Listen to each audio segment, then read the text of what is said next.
तुझसे प्रभु, जीऊंगा तुझ में जीवन नया। जिंदगी मिले तुझसे प्रभु, जीऊंगा तुझ में जीवन नया। हमको बनाया प्यार से प्रभु, रखना तेरे संग सारी जिंदगी। चलना हमको प्रभु तेरे रास्ते, जिसको मेरे लिए तूने चुना।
जिसको मेरे लिए तूने चुना।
जिसको मेरे लिए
सर्वशक्तिमान ईश्वर हम सबों पर दया करे और हमारे पाप क्षमा कर हमें अनंत जीवन प्रदान करे।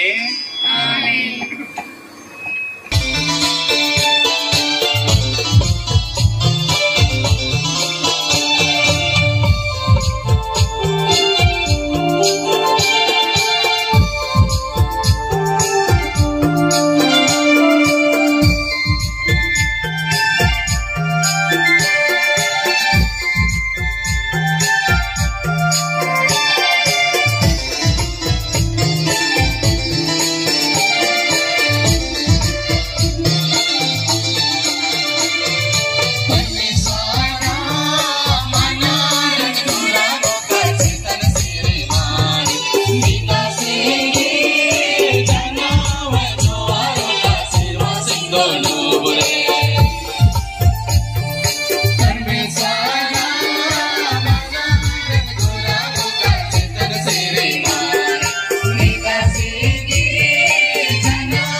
अनुभव हो रहा है, और इसलिए भी क्योंकि आप हमारे साथ हैं। आज के इस दिन में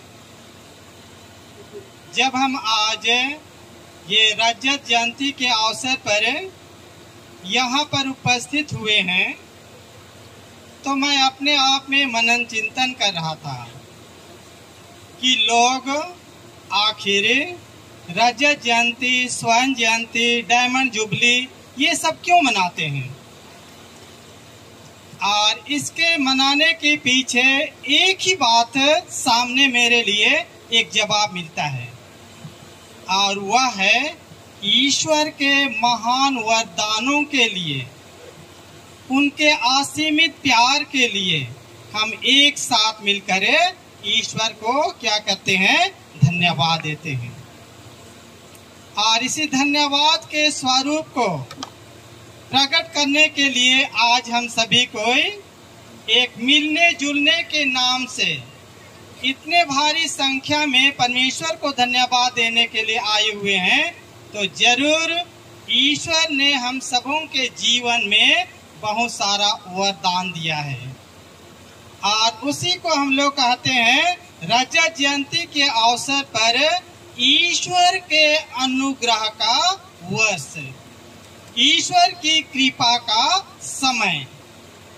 और इस समय में जिस प्रकार से आज हमने पहला पाठ में पढ़ा लेवी ग्रंथ में, और जिस प्रकार से लेवी ग्रंथ में यह संदेश दिया गया है कि ईश्वर के उस महान वरदान के लिए लोग एक साथ इकट्ठे होकर के, एक साथ जमा होकर के वे ईश्वर को क्या करते हैं, धन्यवाद देते हैं।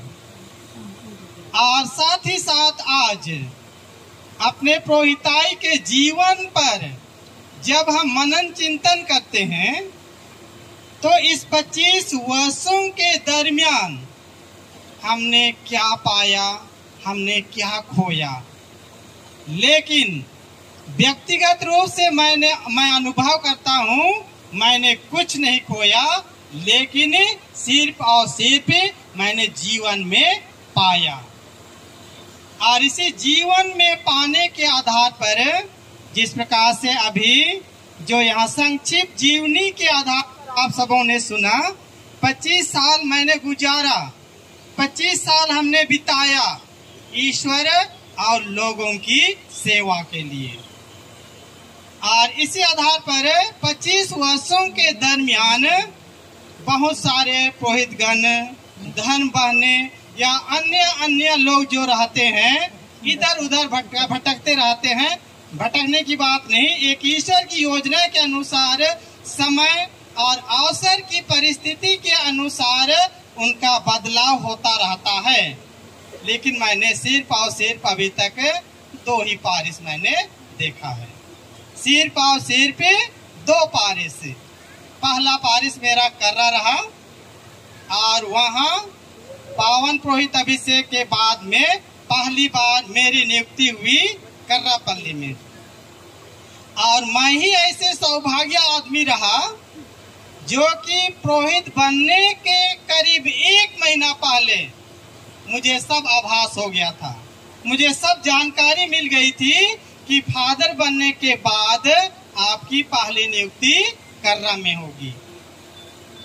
क्योंकि उस समय के परिस्थिति के अनुसार शुरू में जैसे आप सबों ने सुना, उस समय के तत्कालिक हमारे बिशप स्टेफन एम तीड़ू थे, लेकिन कुछ कारण से थे फादर विशु के अभिषेक के लिए वो चले गए थे विदेश, और इसलिए उनका अभिषेक के लिए वो वहाँ चले गए थे।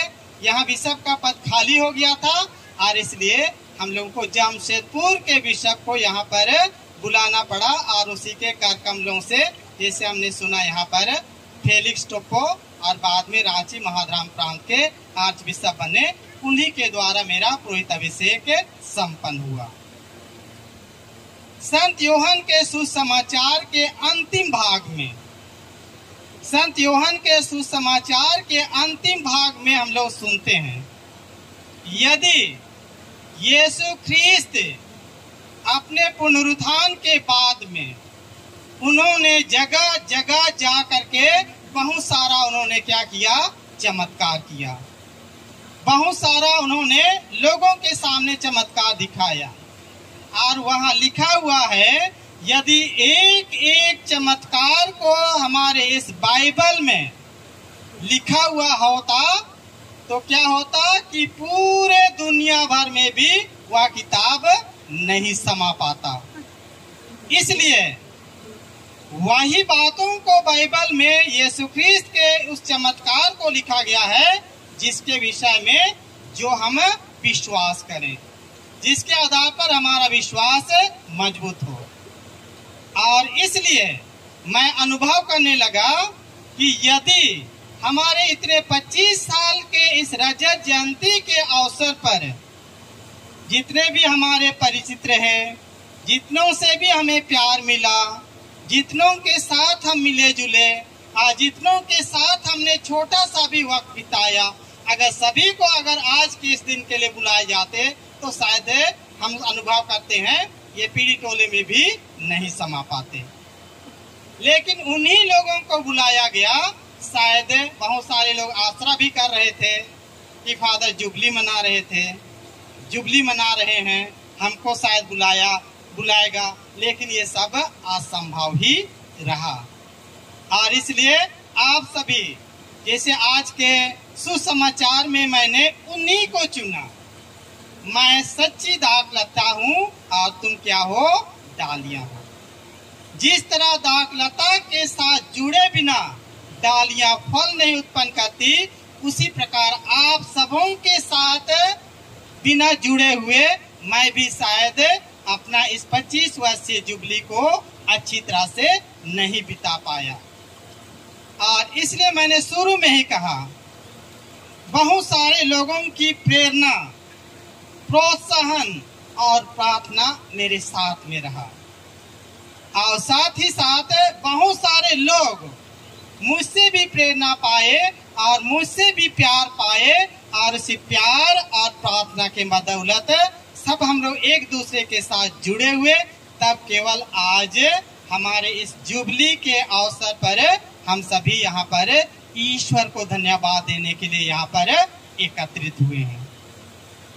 साथ में मैं अपने व्यक्तिगत रूप से मैं अनुभव करता हूँ, चाहे मेरा कर्रा का जीवन क्यों ना हो, साथ में खूंटी का जीवन क्यों ना हो, दोनों का जीवन एक प्रकार से ईश्वर की योजना है। और इस योजना के आधार पर जहाँ कहीं भी मेरा लोगों के साथ संपर्क होता है, वहाँ के साथ एक अपनत्व की भावना होती है और एक साथ जुड़े रहने की भावना होती है। और इसीलिए मैं अपने जीवन में, जैसे मैंने शुरू में हमने कहा, गरीबी कभी हमने अपने जीवन में अनुभव किया ही नहीं, कभी नहीं। घर की आर्थिक स्थिति चाहे कितना ही गरीबी या दरिद्रता में जीवन बिताए, मैंने कभी अपने जीवन में अनुभव किया नहीं, क्योंकि लोग मेरे साथ में थे, लोग मेरे लिए प्रार्थना करते थे, आगे बढ़ने के लिए हमें प्रेरणा मिलती थी। और इसे आगे बढ़ने की प्रार्थना, प्यार, प्रोत्साहन आगे आदि के द्वारा मैं जीवन में आगे बढ़ता गया और आगे बढ़ते गया। और उसी के आधार पर मैं अनुभव करता हूँ कि ईश्वर की आशीष और सबों का प्यार मुझे भरपूर मिलता है। पहली बार जब मैं खूंटी जाने के लिए हमको यहाँ पर सबसे पहले बुलाया गया। फादर क्रिस्टोफर जो याद करते हैं, हम लोग दोनों साथ में थे और कभी वहाँ पर किसी प्रकार का भेदभाव हम लोग वहाँ पर नहीं किए। पल्ली पुरोहित अपने थे, स्कूल के हेडमास्टर अपने थे, मैं एक सहायक के रूप में था, लेकिन कभी हमने किसी के साथ यानी एक दूसरे के साथ कभी हमने भेदभाव का अनुभव नहीं किया। दोनों साथ में करते रहे, दोनों साथ में काम करते रहे। और जहाँ कहीं भी जरूरत है, थोड़ी देर के लिए कहीं बाहर चला गया, चाहे स्कूल में चाहे पारिश में, एक दूसरे के साथ हम लोग आगे बढ़ते रहे। और उसी प्रकार जब खूंटी से यानी कर्रा से खूंटी जाने की बात हुई, बड़े सवेरे दोनों हम लोग बिशप हाउस पहुंचे फादर के साथ में। अब बिशप को निर्णय करना था और हम लोगों का विचार जानना था कि आप लोगों में से किसी को खूंटी आना है। दोनों आपस में शक पका गए, कौन आएगा, आप जाएंगे कि हम जाएंगे। इसी उधेड़बुन में बाद में फादर बोले नहीं, मैं तो खूंटी नहीं जाऊंगा। इसलिए खूंटी जाने के लिए मेरा रास्ता क्या हो गया, खुल गया। और उसी के आधार पर बाद में खूंटी मुझे दिया गया। और जब मैं खूंटी में पहली बार वहां गया तो मुझे ये अनुभव होने लगा, शहर की बात है, जिला की बात है, और मैं कैसे एक गांव देहात का, गांव में बढ़ा पला, कैसे मैं वहां पर अपना जीवन यापन करूंगा। थोड़ा सा वक्त मिलता था, समय मिलता था, मैं भाग के आ जाता था, पुनः कर रहा। ऐसे ही महीनों तक मेरा आना जाना होता रहा, क्योंकि मोटरसाइकिल ऑलरेडी था मेरे पास, इसलिए मैं आ जाता था। धीरे धीरे धीरे धीरे करके वहाँ के लोगों के साथ में घुल मिल रहा, और साथ में अभी तो हर एक घर, हर एक परिवार, जहाँ भी जाता हूँ एक परिवार के समान अनुभव होता है। और उसके बाद जब मैं खूंटी में पहली बार वहाँ पहुँचा तो मेरा गर्मजोश के साथ वहाँ स्वागत किया गया। और स्वागत करने के बाद धीरे धीरे करके मैं वहाँ के जीवन शैली से अवगत हुआ। और उसके बाद वहाँ के पल्ली पुरोहित उस समय फादर जेम्स थे। फादर जेम्स के बाद में फादर हिलारियस बरला आए। फादर हिलारियस बरला के बाद में फादर बसिल तोपनो आए। और फादर बसिल तोपनो के मर जाने के बाद फादर बिशु बेंजामिन उस पद को संभाले। और वहाँ भी अपने घर जैसे एक दूसरे के साथ तालमेल करते हुए हम जीवन में आगे बढ़ रहे हैं। और उसी के साथ ही साथ जब मैं वहाँ गया, कंपाउंड को अच्छी तरह से देखा, इसी स्कूल में मुझे काम करना है, इसी पारिश में मुझे काम करना है। और मैंने सब कुछ बिशप स्वामी के साथ में शेयरिंग किया, बातचीत किया। और बाद में वहाँ एक छोटा सा हॉस्टल को लेकर के अभी बड़ा हॉस्टल के रूप में वहाँ पर बन चुका है। बहुत सारे बच्चे आए हुए हैं। आज भी हमारे हॉस्टल के सभी बच्चे लोग हमारी खुशी में सहभागी होने के लिए, और जब यहाँ आने की बात हुई तो ब्रदर हमसे कहते हैं आज तो काम करने वाले नहीं आएंगे, गेट बंद कर देंगे। गेट बंद हो गया और पूरा परिवार, हॉस्टल परिवार, आज हम लोग एक साथ खुशी मना रहे हैं। बच्चे भी कल हमको मजाक मजाक में पूछ रहे थे, कल तो हम लोग आप लोग का घर जाएंगे ना, बोल रहे हैं। हाँ जाएंगे, घूम के आएंगे, देख के आएंगे बोले। और बच्चे लोग खुशी खुशी आज यहाँ पर आए हुए हैं।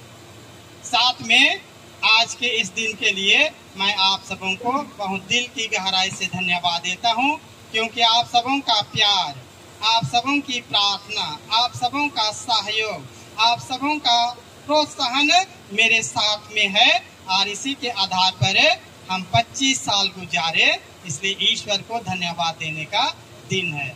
और साथ ही साथ हम उम्मीद नहीं कर रहे थे कि हमारे इतने पुरोहित लोग भी हमारे साथ में हैं।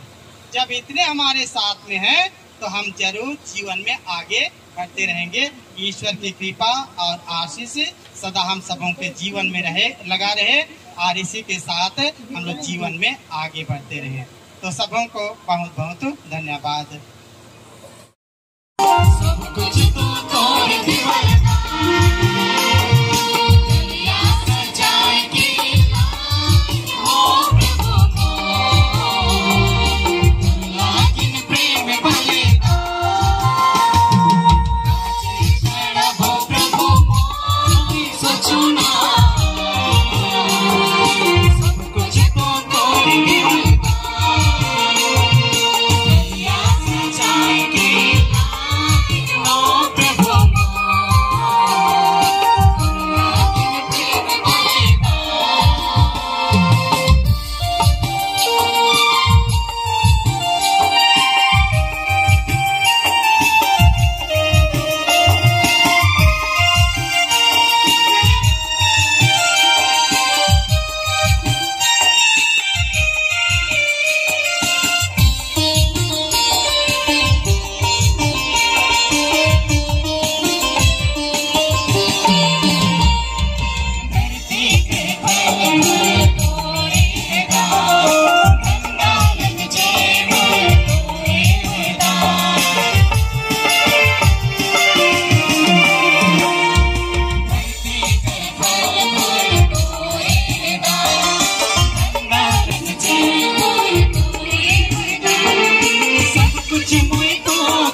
प्रेम बलिदान चढ़ाओ प्रभु मोर सजना तोर देवल डलिया सजाए के लागी मोर प्रभु प्रेम बलिदान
साथ हो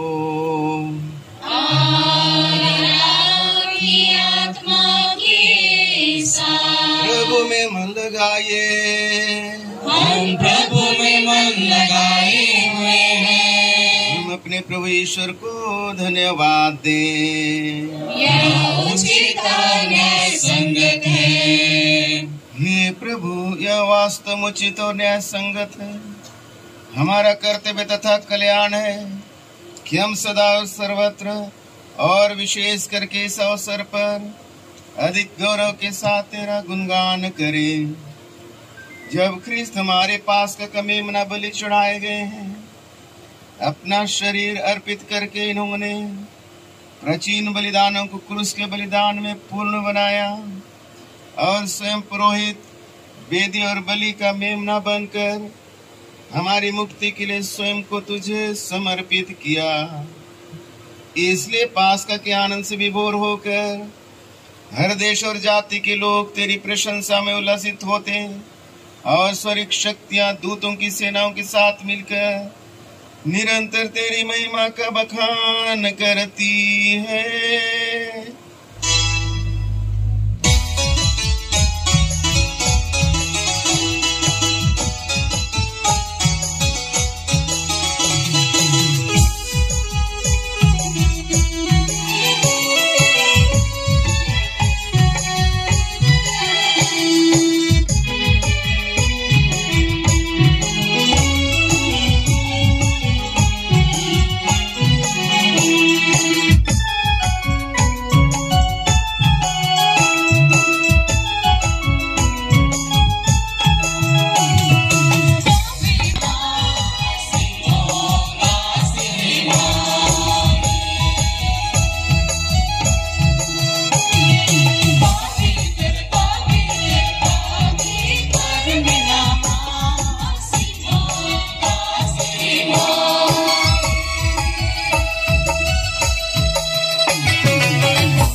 इसी भांति भोजन के बाद उन्होंने कटोरा लिया, तुझे धन्यवाद दिया और उससे अपने शिष्यों को देते हुए कहा, तुम सब इससे लो और इसमें से पियो, क्योंकि यह मेरे रक्त का कटोरा है, नवीन और अनन्य स्थान का रक्त, जो तुम्हारे और बहुतों के पापों की क्षमा के लिए बहाया जाएगा।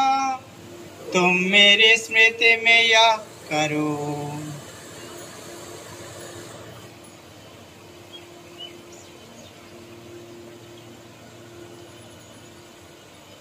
विश्वास का रहस्य। हे प्रभु हम तेरी मृत्यु पुनरुत्थान की घोषणा, तेरे पुनरागमन तक करते रहेंगे। इसलिए हे प्रभु, हम ख्रीस्त की मृत्यु और पुनरुत्थान की स्मृति में तुझे जीवन की रोटी और मुक्ति का कटोरा चढ़ाते हैं। हम तुझे धन्यवाद देते हैं कि तूने हमें अपने सम्मुख उपस्थित होने और अपनी सेवा करने का सौभाग्य प्रदान किया है। हमारा नम्र निवेदन है कि हम सब ख्रीस्त का शरीर और रक्त ग्रहण करके पवित्र आत्मा के द्वारा एकता के सूत्र में बंधे रहें।